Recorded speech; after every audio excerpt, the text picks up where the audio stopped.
भोपाल से खबर, जहां उपचुनाव से पहले कांग्रेस को एक और झटका लगा है। कांग्रेस के आदिवासी नेता ने बीजेपी का दामन थाम लिया है। पूर्व विधायक विजय सोलंकी बीजेपी में शामिल।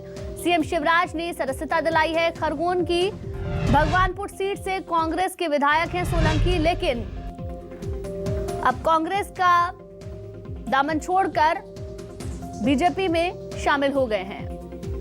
तो उपचुनाव से पहले कांग्रेस को एक और बड़ा झटका लगा है। आदिवासी नेता ने बीजेपी का दामन थामा है। पूर्व विधायक हैं विजय सोलंकी, जो कि अब बीजेपी में शामिल हो गए हैं।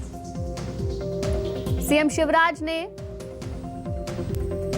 विजय सोलंकी को सदस्यता ग्रहण करवाई है।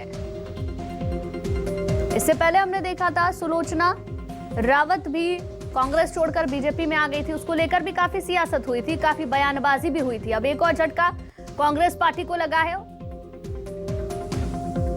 कांग्रेस के आदिवासी नेता ने बीजेपी का दामन थामा है। पूर्व विधायक विजय सोलंकी बीजेपी में शामिल हो गए हैं। अभी तक बीजेपी के जो प्रत्याशी हैं उनके नाम सामने नहीं आए हैं, जबकि कांग्रेस के प्रत्याशियों के नाम सामने आ चुके हैं।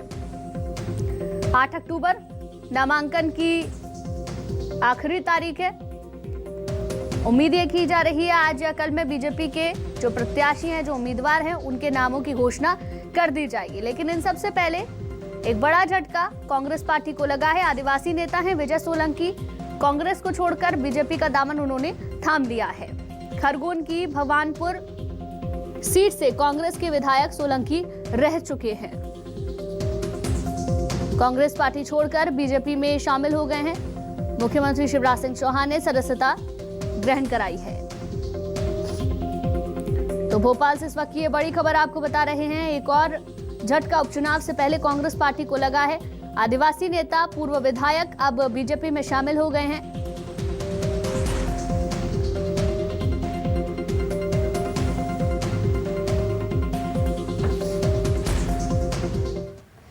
शब्बीर अहमद हमारे संवाददाता ज्यादा जानकारी के साथ हमारे साथ लाइव जुड़ गए हैं। शब्बीर, सुलोचना रावत के बाद एक और झटका अब कांग्रेस पार्टी को लगा है।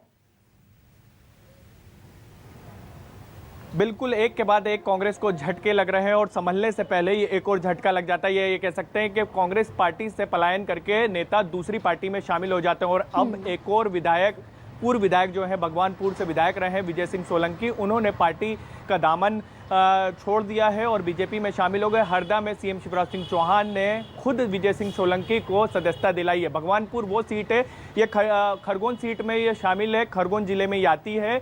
इसका असर इतना खंडवा पर नहीं पड़ेगा, लेकिन सीधे तौर पर असर नहीं पड़ेगा, लेकिन ये कह सकते हैं आदिवासी नेता है विजय सिंह सोलंकी, और इसका असर इसलिए पड़ेगा कि खंडवा सीट में 4 लोकसभा जो है वो आदिवासी बहुल है और इसका फायदा बीजेपी को आने वाले चुनाव में मिलेगा। इससे पहले सुलोचना रावत पार्टी छोड़ के जा चुकी है, उनके बेटे हैं विशाल रावत, वो पार्टी छोड़ के जा चुके हैं। अरुण यादव ने चुनाव लड़ने के लिए मना कर दिया। इसके साथ साथ आज कांग्रेस को एक और बड़ा झटका है। जो जोबट से निर्दलीय उम्मीदवार के तौर पर दीपक भूरिया जो दावेदारी कर रहे थे कांग्रेस से, उन्होंने भी निर्दलीय चुनाव लड़ने का ऐलान कर दिया है। बाकायदा वो जाकर नामांकन फॉर्म भी लेकर आए। अब कांग्रेस की तरफ से एक तैयारी की जा रही है वरिष्ठ नेताओं की तरफ से कि अब जहां बगावत के सुर उठ रहे हैं, जो नेता अब बीजेपी में जाने की तैयारी कर रहे हैं, उसको डैमेज कंट्रोल की कोशिश की जा रही है। अब दिग्विजय सिंह ने जो शब्बीर, सबसे बड़ी बात यह है कि क्या कांग्रेस डैमेज कंट्रोल कर पाएगी, क्योंकि तैयारी तो पहले भी कांग्रेस कर रही थी। जब अपनों में ही एकजुटता नहीं होगी तो दूसरी पार्टी से कैसे लड़ेगी कांग्रेस पार्टी। बहुत बहुत शुक्रिया जानकारी के लिए आपका।